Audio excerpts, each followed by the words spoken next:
Are we on? Okay. Welcome to R-Rated Christianity. We're sorry, laughing before the show. For those of you, R-Rated Christianity. So this is an apologetics podcast. Comes from the Greek word apologia, to give an answer. For those of you that join us on a regular basis, we appreciate it. We hope you enjoy these conversations as much as we enjoy having them. And for those that will watch new for the first time, either now or down the road, or some as a replay, welcome. This is an apologetics podcast. We try to just really analyze world events and current events and theological issues through the biblical lens, of course, and really explain why we think Christianity is logically consistent and doesn't violate the law of non-contradiction. R stands for real, raw, redemptive. We have real conversations. Yes, we have them in a raw way, and we hope and pray, actually, and we actually do pray before the show every time, that these conversations lead people to a redemptive relationship with a first century Jew named Jesus. So it's weird because I can hear myself in my ears now. This is different with these little. There is a little bit of an echo. But I mean, it just sounds weird. I can hear myself in my own ear. So I'm thrown off a little bit.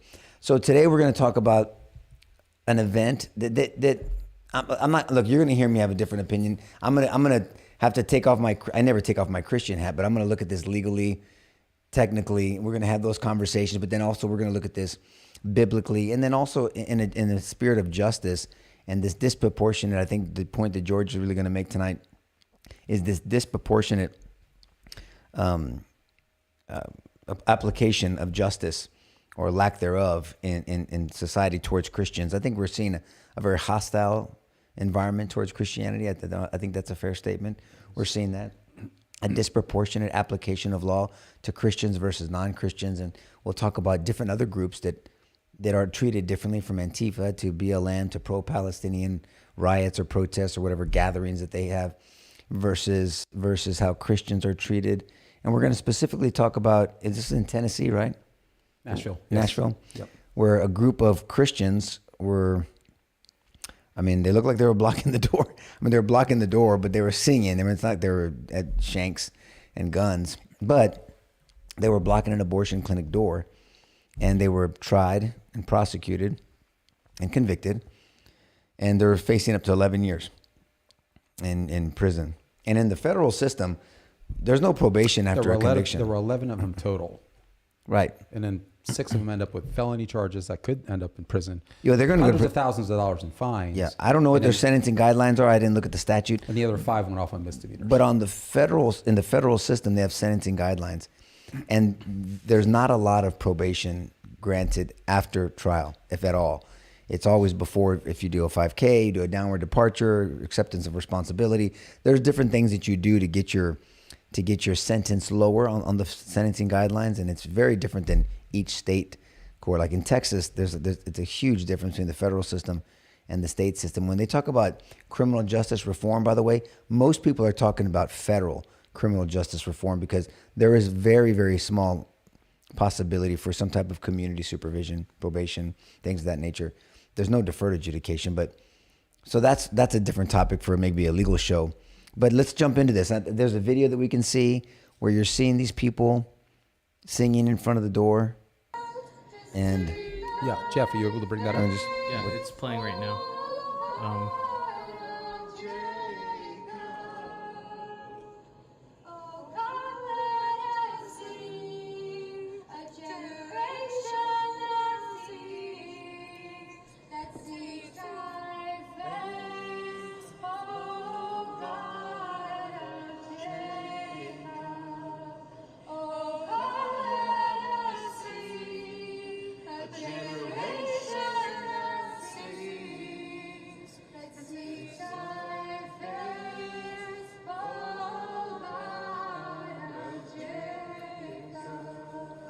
You know what I heard?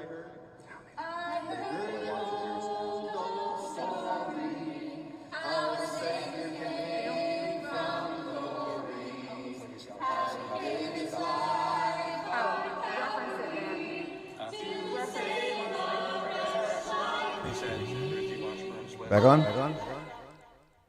Was that echo?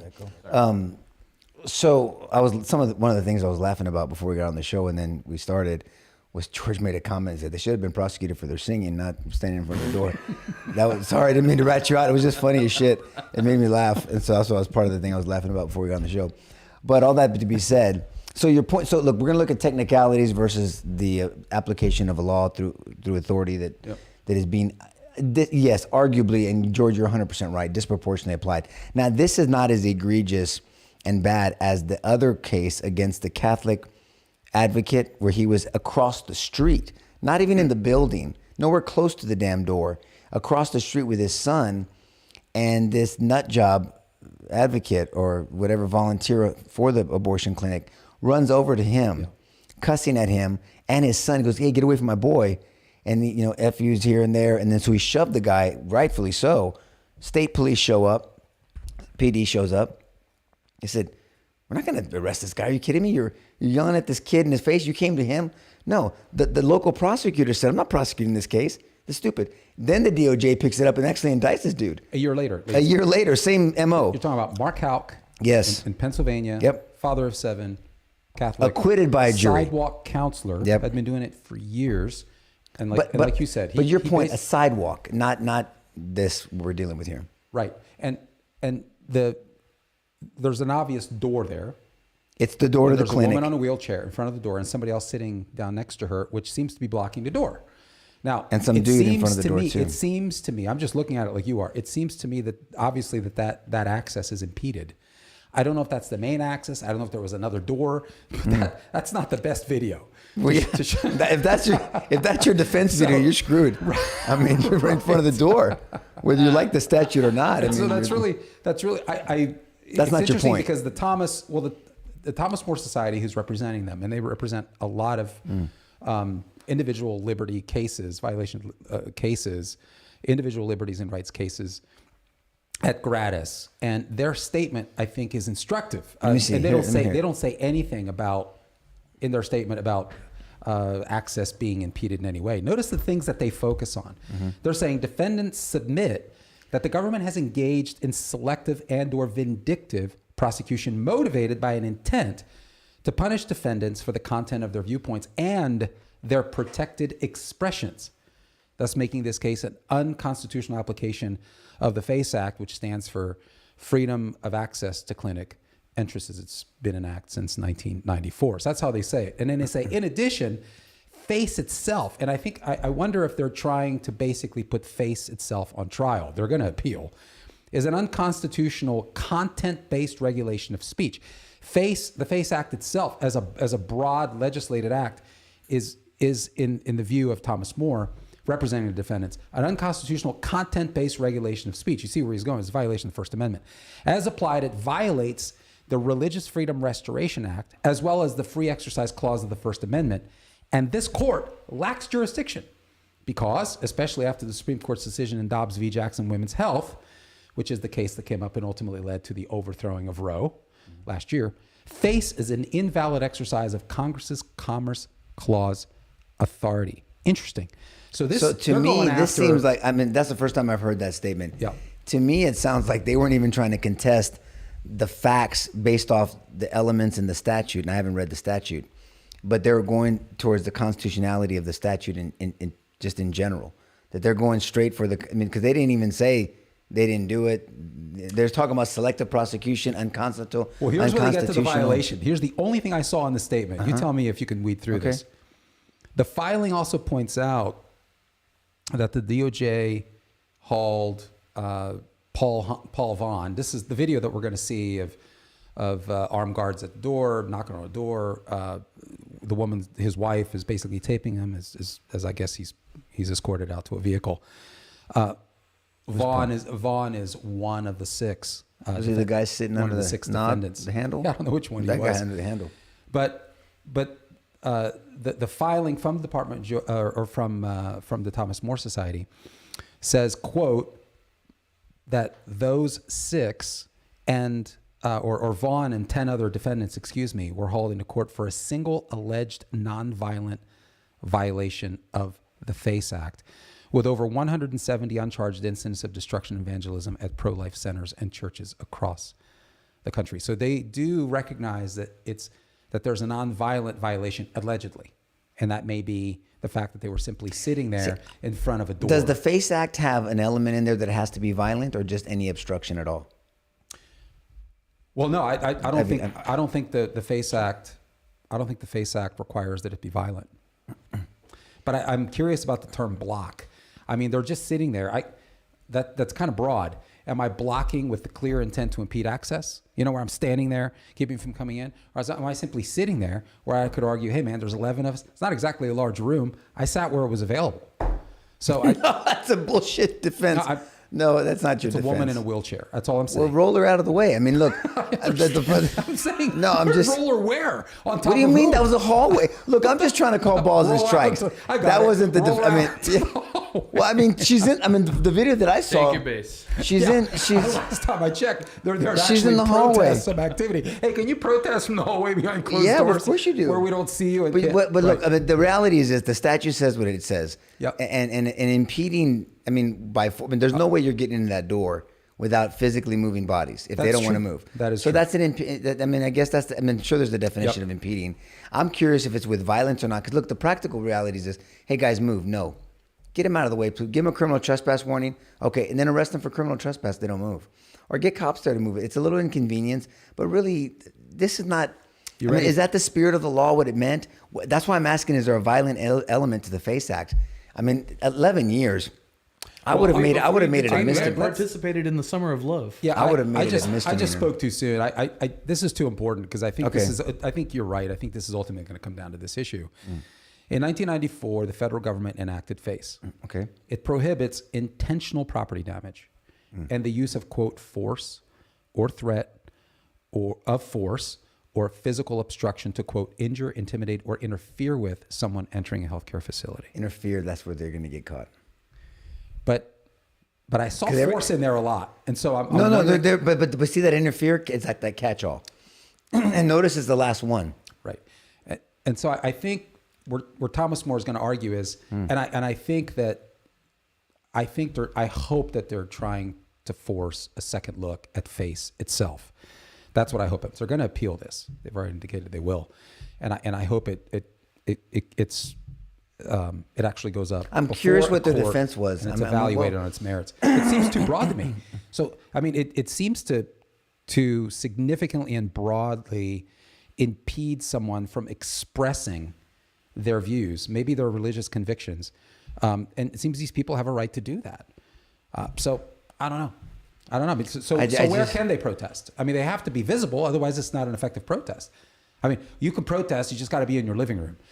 How far out then? I mean, where? I think arguably you can make the point that you could have stood against the walls, everything but the door.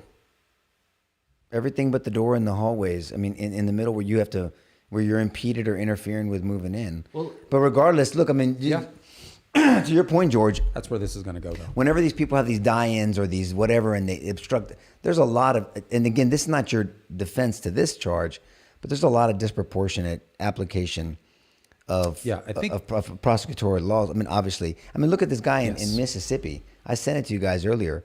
Some guy, Michael Cassidy, I guess he vandalized. Arrested for the satanic statue. Yeah. But yet they're burning down, churches. Now they're going to argue, well, we didn't see them. This guy made it obvious or whatever. Maybe, maybe not. I think there's a lot of things on video.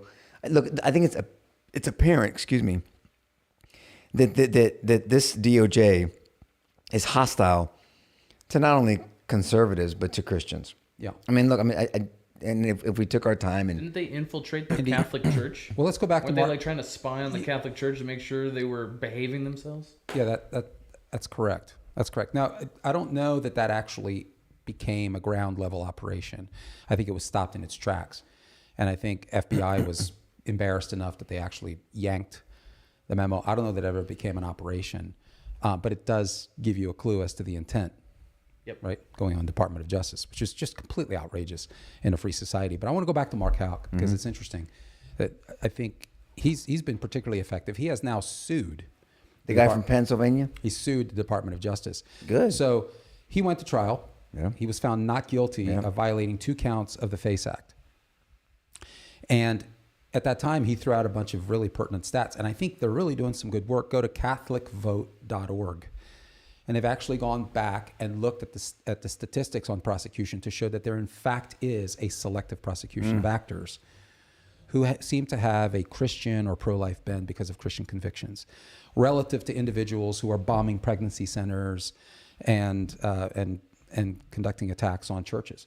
And so they've looked at them and they said, look, in the aftermath of the leak of the memo, remember, for Dobbs, that happened in May of 2022. About a month before the ruling, right? Yeah. May of 2023, I think. It was May of last year. In the aftermath of that, there's been a significant spike in outright harassing and assaulting of pregnancy centers. And so they go back and they look at how many of these assaults do we actually see. And from that time until now, there's about 90. I mean, it's a staggering number on pregnancy centers. And there's been over 130 Catholic churches that have been attacked. And so you kind of, and it's dozens of individuals. And so they ask how many of them have been prosecuted in any way. Well, didn't Garland say something during a hearing? Well, no, that's February. I don't want to get to that. That's February 23, but I want to keep. February 23 of what? Last year. Of this year. Of last year. Of 23, forgive me. Last year. So 2 people. They're saying 2 people were charged. For what? Out of all of that, out of these 90 hits on pregnancy centers, many of them firebombings, 130 at least Catholic churches. It was 130 about 6 months ago. I don't know what it is now. 130 Catholic churches that have been attacked. Dozens of individuals. I lost count in 23. It was like 34 people. How many of them have actually been charged? And the answer is 2. And so CatholicVote.org is keeping track of this stuff. Mike Lee asked Merrick Garland this when he was before, I think, the Senate Judiciary Committee. When was this? I think it was in February of 23. Check me out on that. So he asked Garland about this disparity, and I'm almost positive it was February of 23, because Mike Lee asked. He's the senator from Utah. Brilliant mind, by the way. That guy's fantastic. Yeah. He wrote a book on all the attacks that we're seeing against the United States Supreme Court, leftist attacks, called Saving Nine. You should get that book. It's March a fantastic 1st, book. 2023. Is that when Garland was before?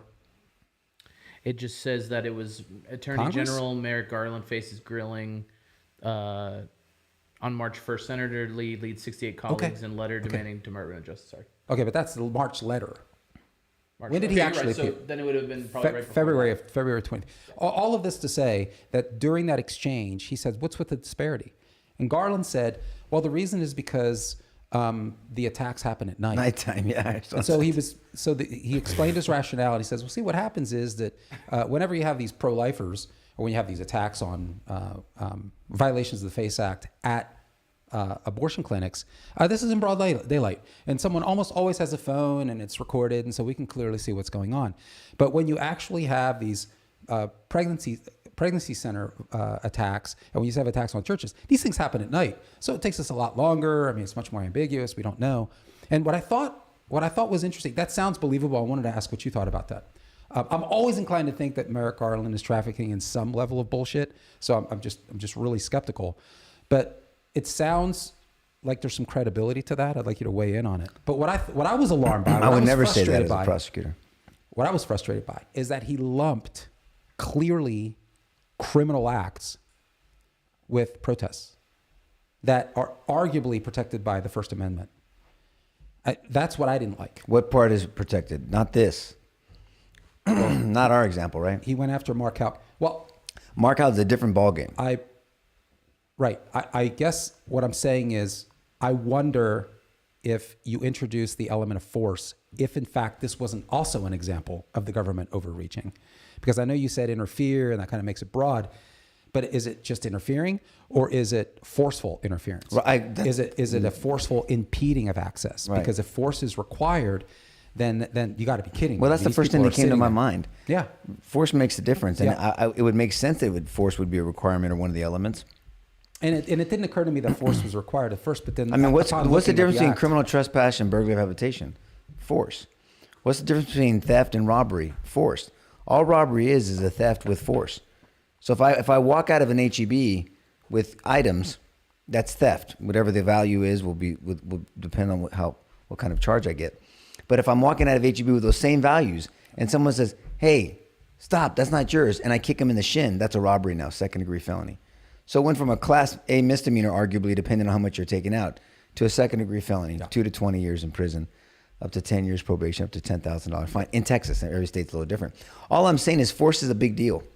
Assault, if I just punch somebody, then it's Class A misdemeanor as long as there's no serious bodily injury.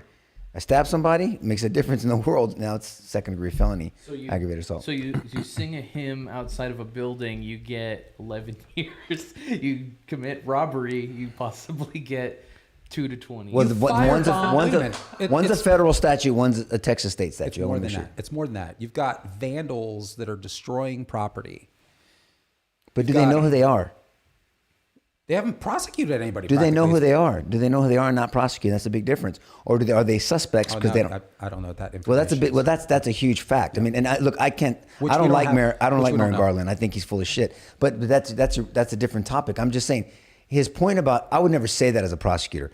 Well, it's at nighttime. We don't know. It's like, so you're telling every wise guy out there, okay, we'll do our shit at nighttime. I mean, thanks. I'm glad you guys suck at doing investigations at nighttime. But he said, well, these things are happening in secret. No shit, Sherlock. They're criminal activities. These are criminal activities. Well, my point is you never say that. You don't say that. You don't say that from law enforcement. You don't say that as a prosecutor. You just don't say that. You just say every situation is more complicated. Obviously, the facts are different, and you can't look at one and paint with a broad brush. We're going to prosecute it equally across the board, equal justice for everybody. And there's suspects and there's people we know. We knew these people were the ones that committed the crime. We prosecuted them. Say something like that, even though I think he's full of crap. I mean, look at the way he looks at parents at school board meetings versus pro-Palestine people that spray paint. Look, they spray painted the White House and they're shaking the gate and they're having people come to the gate. They evacuated to put the president in the bunker or something like that. Yeah, that's right. I mean, it was ridiculous. They damaged a church on that too, didn't they? The Department of Justice. They were responding to a memo sent in by an activist organization that was complaining about parents showing up at school boards. Correct. And they referred to them as extremists. Yep. And so parents became extremists now, right? And then a couple months later, all of a sudden you see this sort of nefarious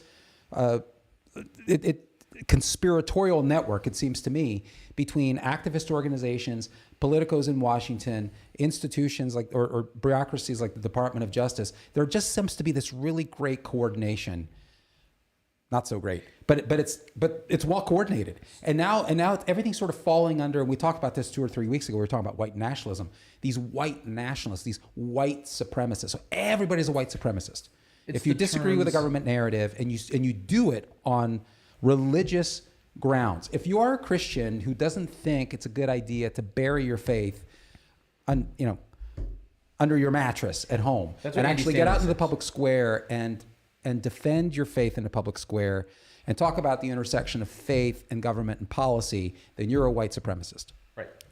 I'm not exaggerating. They use the terms that the parents are the domestic extremists or the domestic terrorists, and we are the allies that are trying to help the children. It's full blown propaganda. It's full blown bullshit. But this isn't just Christians, though. This is whether you're a Christian or not. There's a lot of parents that are coming forward and saying, "Enough of this shit. We don't want you indoctrinating." But this is where the church has made the mistake of falling asleep years ago. I mean, this didn't happen in a vacuum. I mean, this was years in the making. The seeds were planted years ago.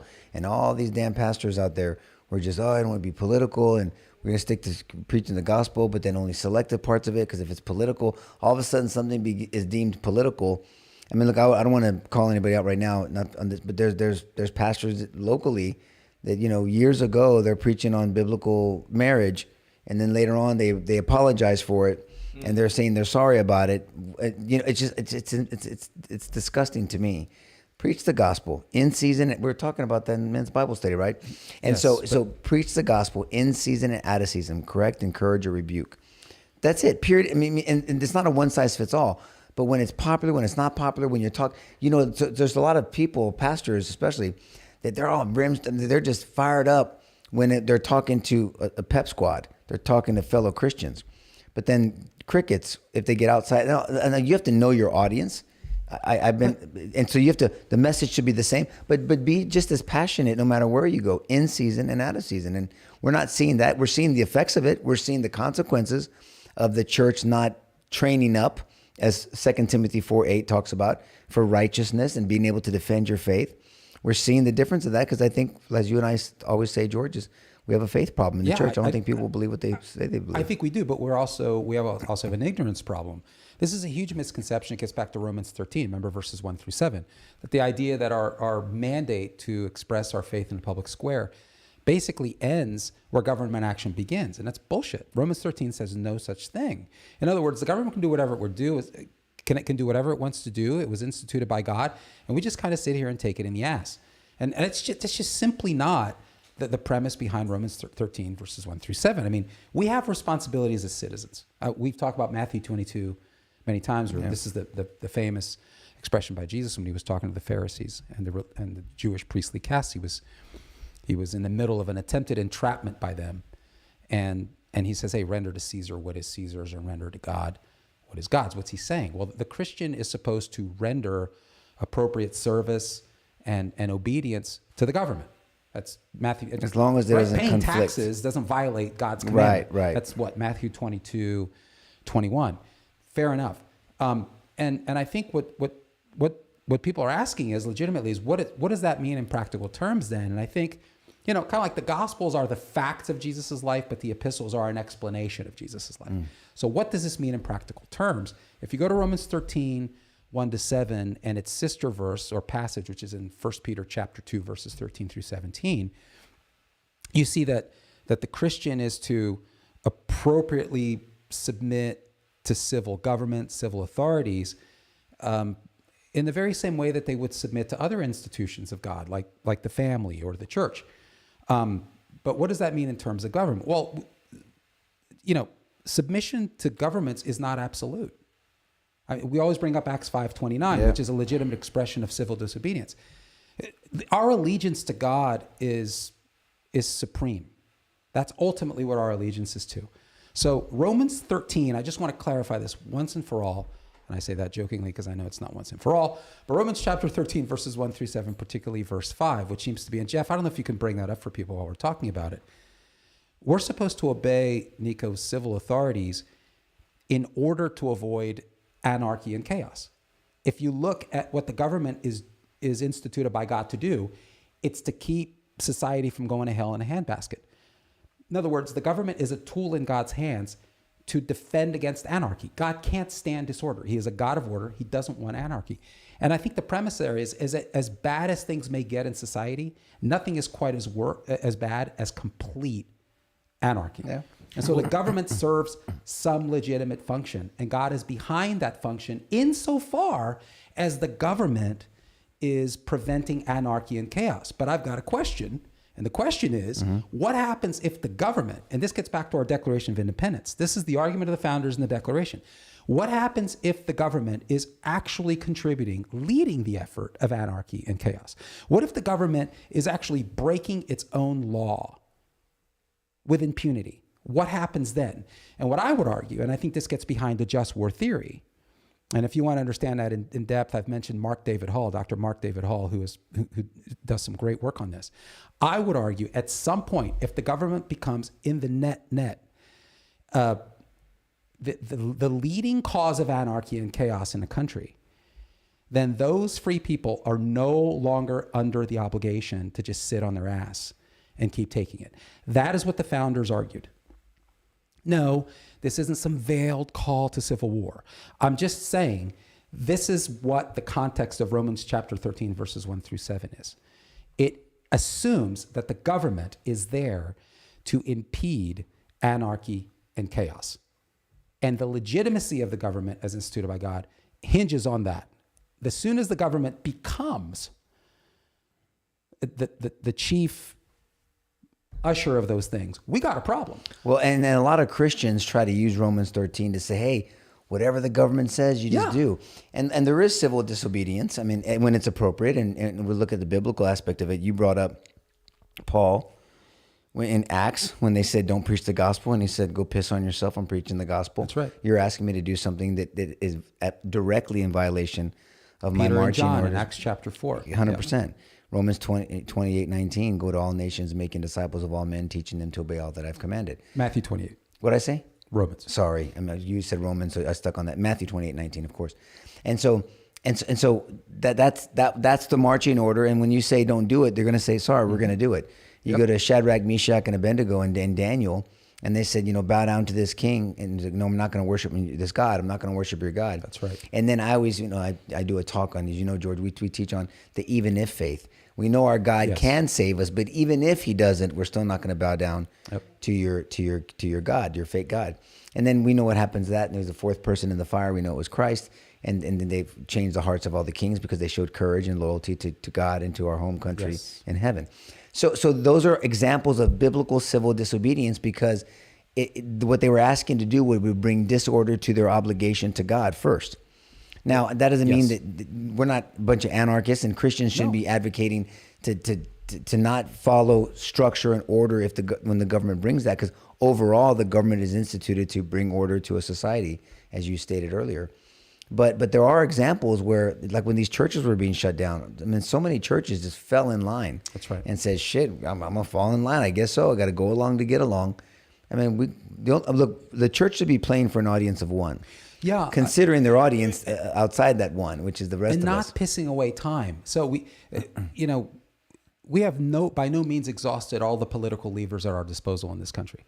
As bad as things are, and as neo-Marxist in philosophy and conduct as this government is right now, I mean, we are, in my view, nowhere near a full justification for a hot war, a civil war. Thank God. Now, that is not to say that if things don't keep ramping up as they are, that possibility doesn't exist in the future. God forbid. It is not something that we want. Yeah. We are to be a patient, informed, and persistent people, and we are to be absolutely active. And the church should be leading the way. Fat chance, but the church should be leading the way. Jeff, I know you want to say something, but I want to get back to the declaration because this is the first word after the first paragraph after we hold these truths to be self-evident. I just love these guys. They're just so brilliant. We ought to be going back to this language. We ought to be memorizing it. And frankly, it ought to guide every single Christian on how we ought to think about this. They start with the word prudence. Prudence indeed will dictate that governments long established should not be changed for light and transient causes. And accordingly, all experience has shown that mankind are more disposed to suffer while evils are sufferable than to right themselves by abolishing the forms to which they are accustomed.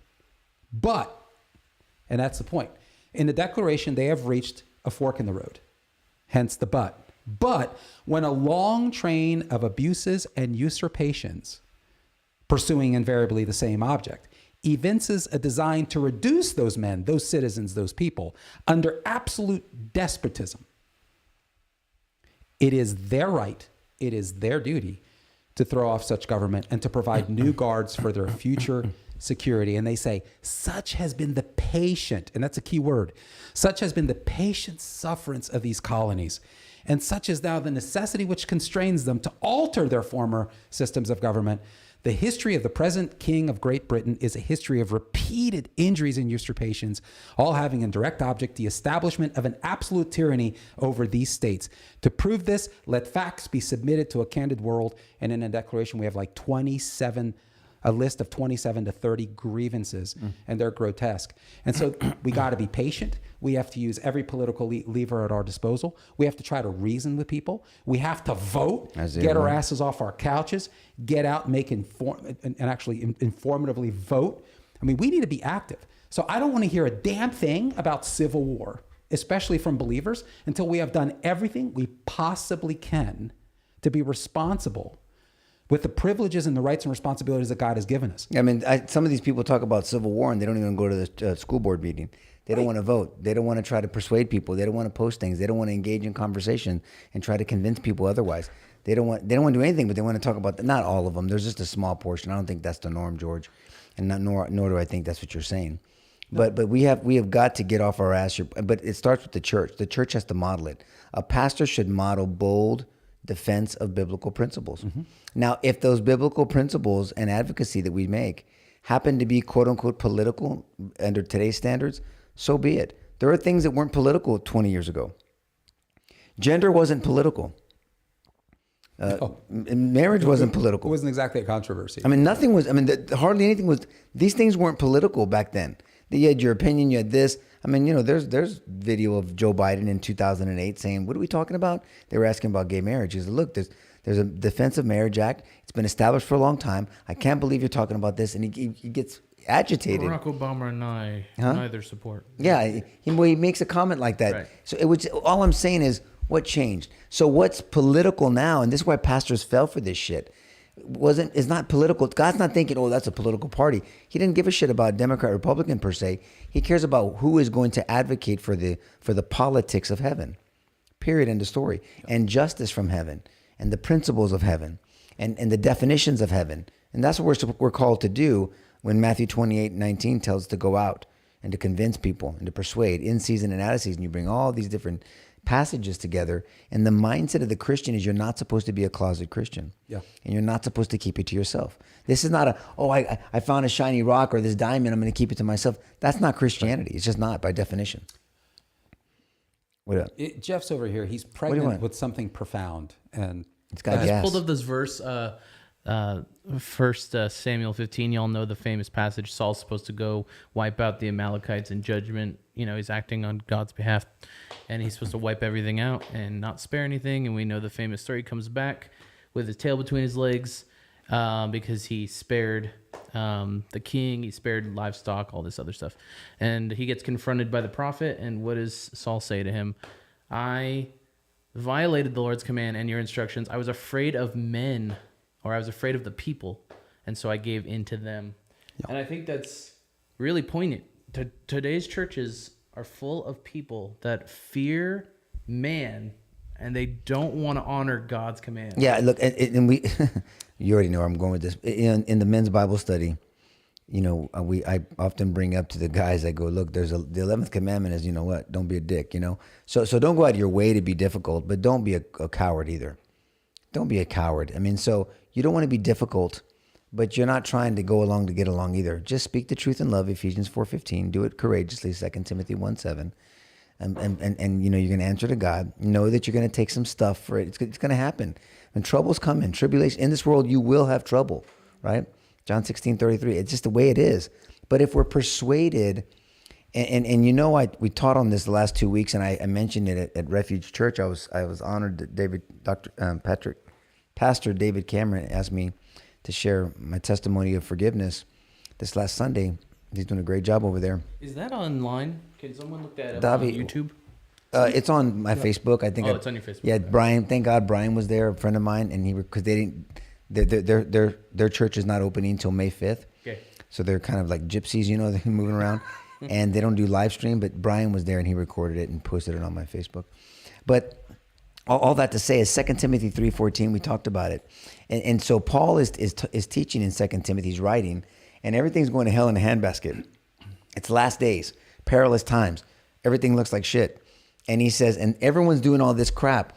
But as for you, Christian, as for you, follower of Jesus, continue in what you have learned.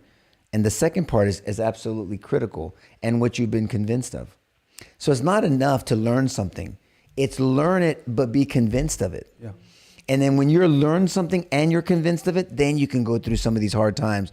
Count it pure joy when you go through trials of many kinds, because you know that the testing of your faith produces perseverance. Let perseverance finish its work. Yes, God's using it, so you'll be mature and lack nothing. I mean, so we know, and Romans 5:3-5 also says similar things.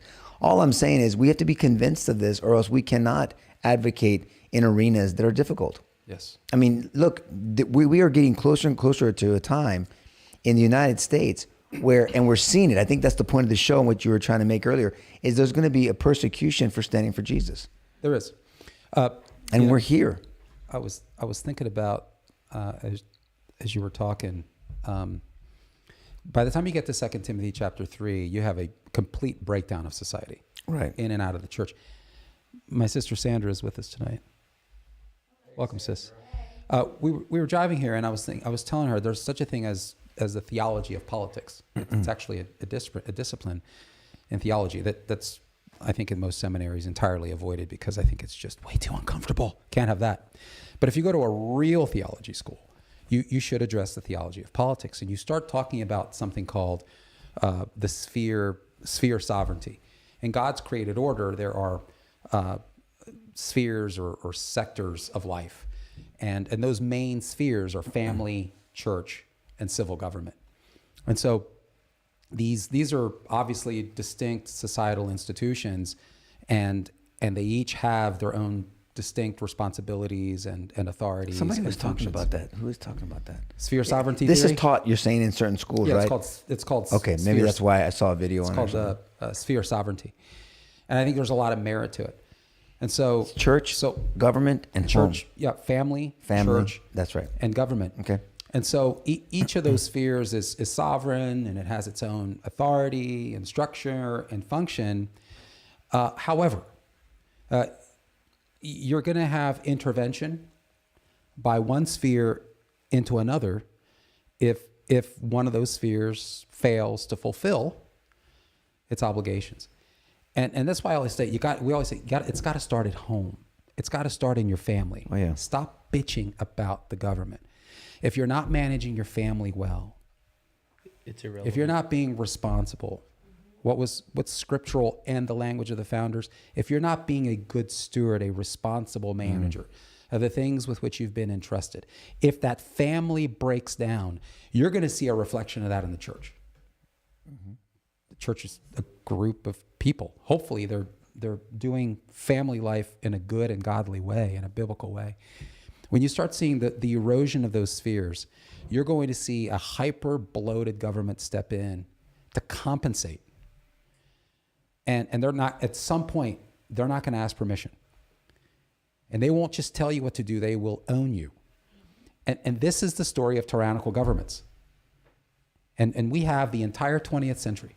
Yep. We have a huge laboratory. It's a despicable story of over 120 million dead when the government decides that they're the proverbial nanny state, that they don't just make laws for people, but they actually decide whether people matter at all.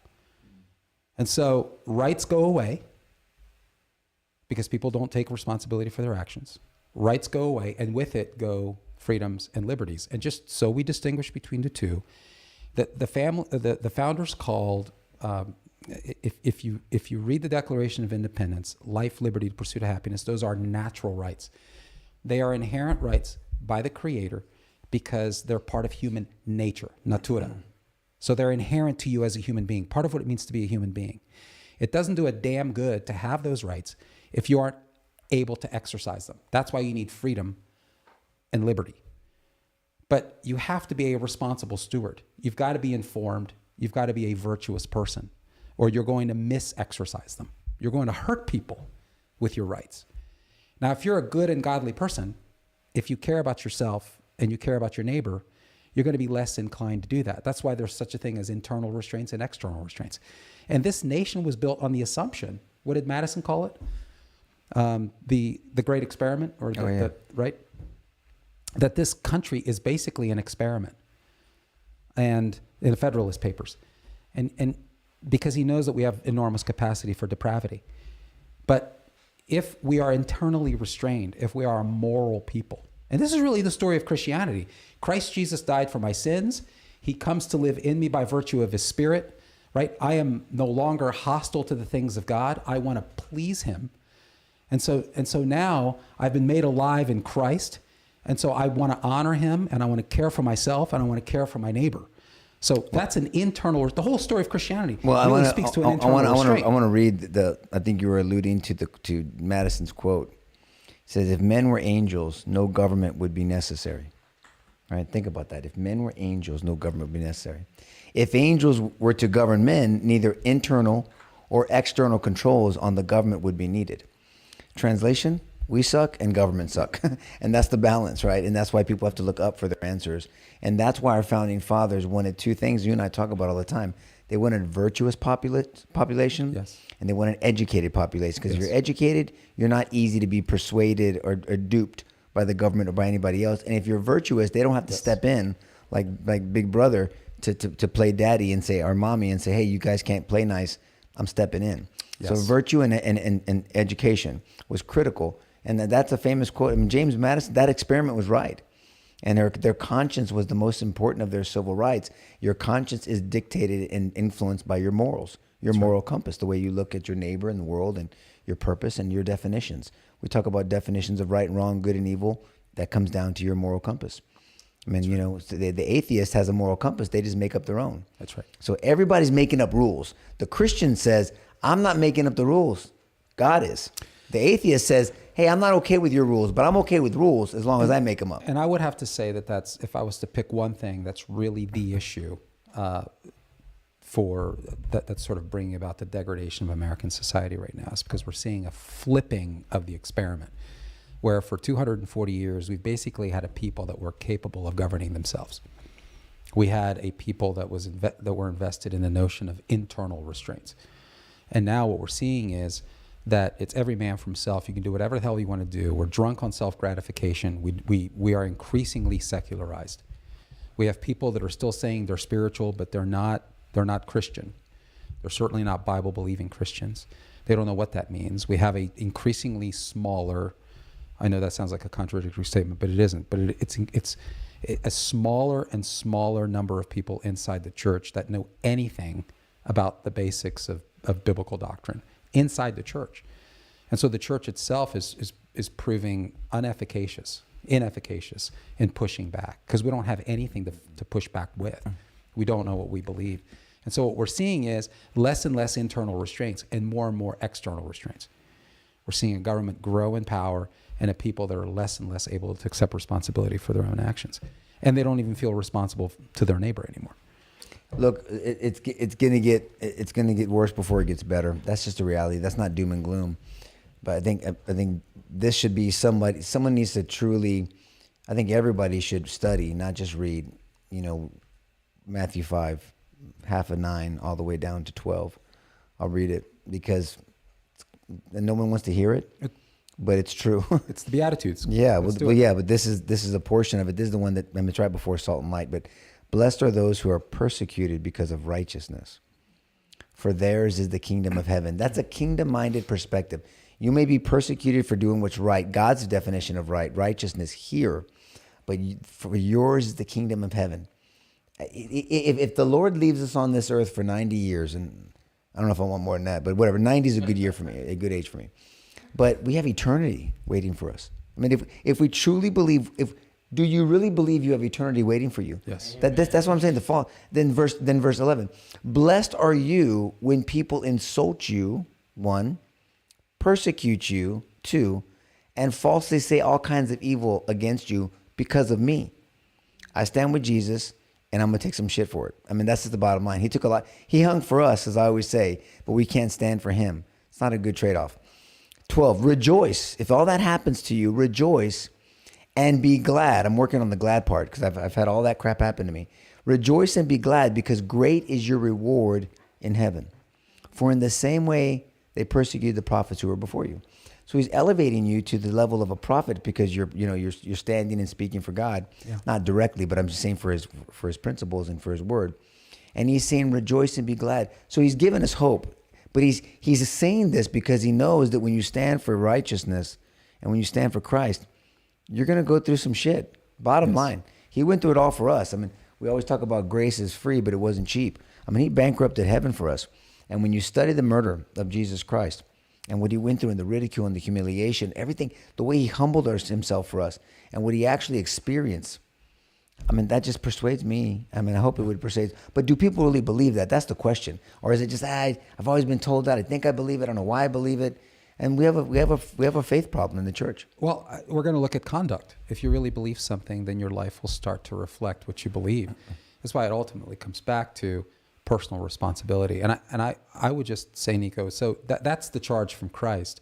And then we read in the epistles of what that looks like in everyday life. And I just keep pushing people back to come back to the family. I mean, the family is a critical institution that God ordained. It's under his authority. And we should work very hard as believers to have our family reflect the nature and character of Christ. Because when the family breaks down, the government has to step in to protect the wife's the rights of a wife in the case of spousal abuse or children in the case of child abuse or those kinds of things.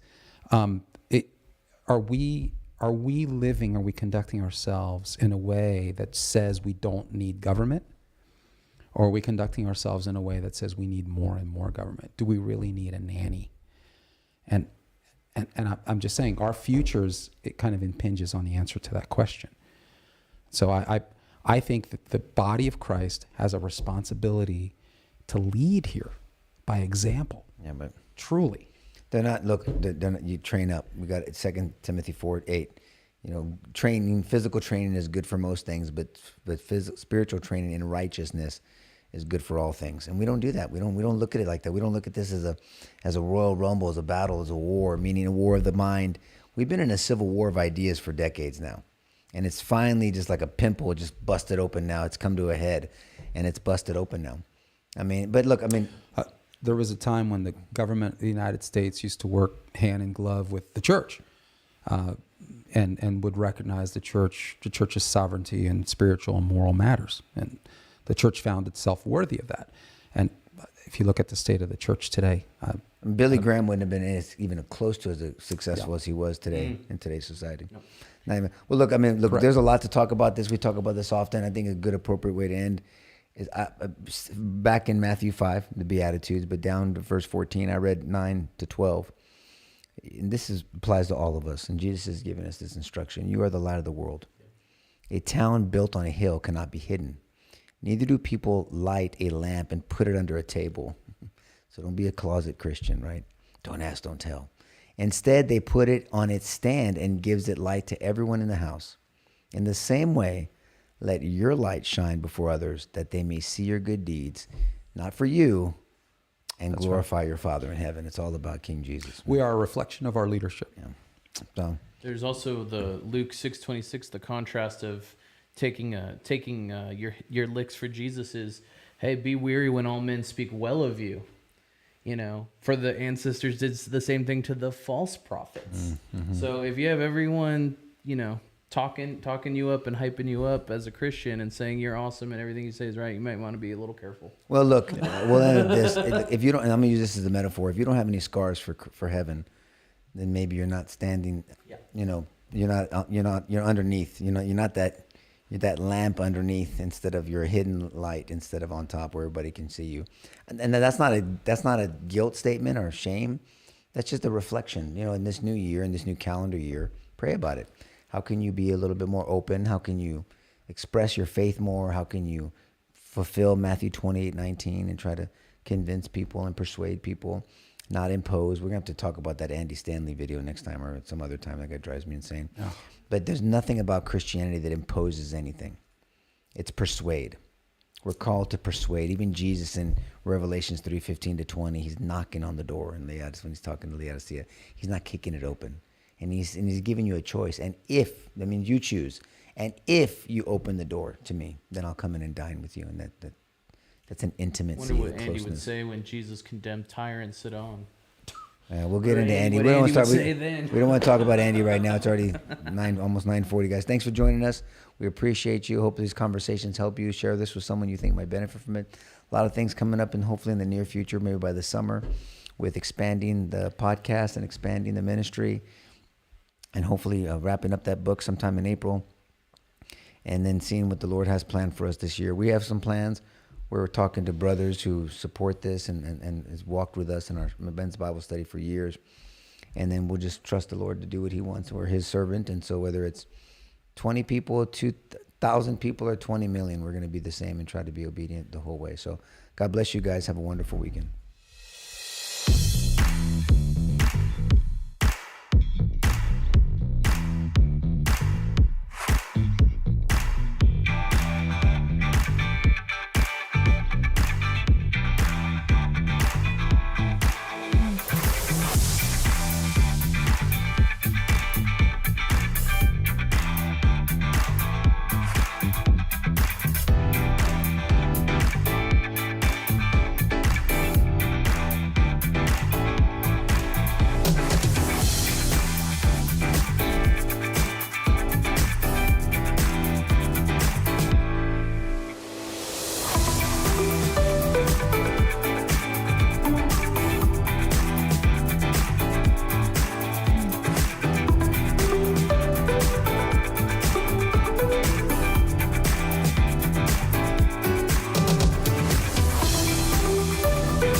Bye.